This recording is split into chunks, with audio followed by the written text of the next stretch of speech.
But first we're going to hear about this leaked document from one of the old hands of the UK climate change scene, Mr. Tony Juniper. Should I come there? Please do come here. Yep. I'll mic you.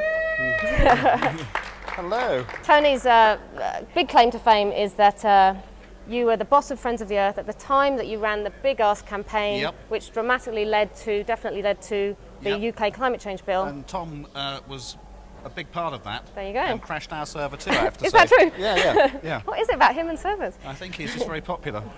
So tell us about this document. What's happened? This document is very, very interesting. It's a confidential draft, it says, and it's been prepared by the UNFCCC Secretariat.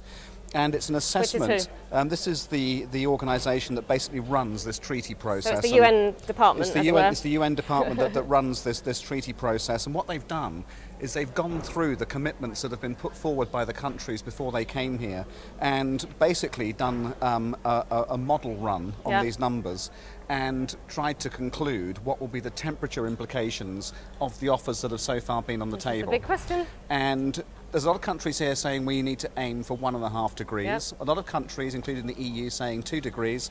This document says that the existing pledges on the table, not even pledges, they're offers, add them all up and you get at least 3 degrees, possibly more.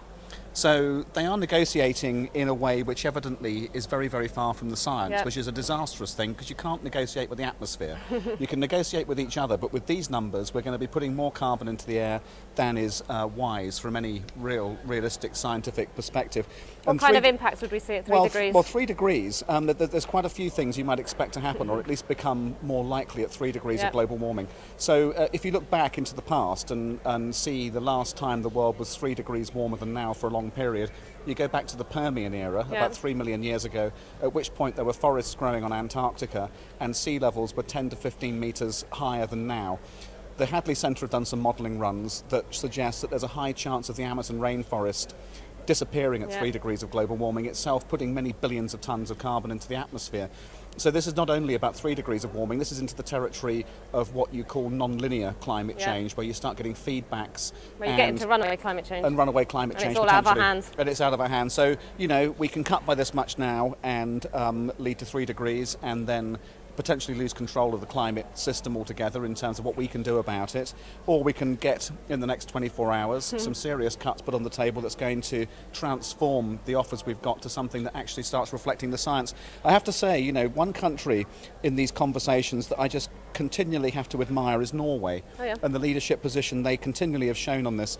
With that big money they announced in Bali to stop deforestation, that's had a huge impact in the world, and here they're saying they'll do up to minus 40%. Wow. And so, you know, the IPCC, that scientific report published a couple of years ago, told us that for a reasonable chance of 2 degrees, the West has to cut by 25 to 40%. That's the only country really saying they'll do it, so good for Norway. But basically, in the next 24 hours, we need all of the other Western countries to come up to that kind of scratch. Yeah. Well, to come up with 25 to 40%. Japan's there with 25%. The EU said it will do 20 to 30, but only if other countries move, they'll go towards the 30. That's a major move in 24 hours to move all those rich countries to 40%. It may not end here, Franny. You know, I mean, this process. You know, humans' relationship with the planet's atmosphere, I don't think we're going to see an end to this anytime soon, even if we did have 40% on the table tomorrow. This is a long process about changing the way human societies interact with nature, and what happens here in the next 24 hours hopefully will be a very positive factor in shaping that, but it's not going to be the end of it by any means. So next year we're going to be coming back. Really? Yeah. Speak for not yourself. Here. Well, but you've been there at all the big moments like the Montreal Protocol, am I right?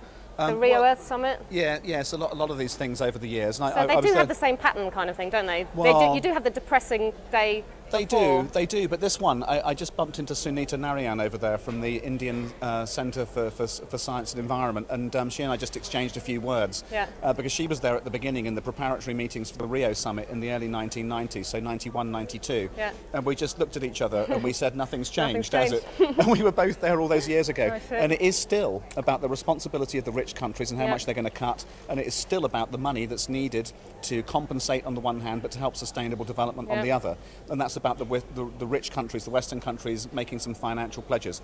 And both of those things, they've been there for 20 years, they are still there.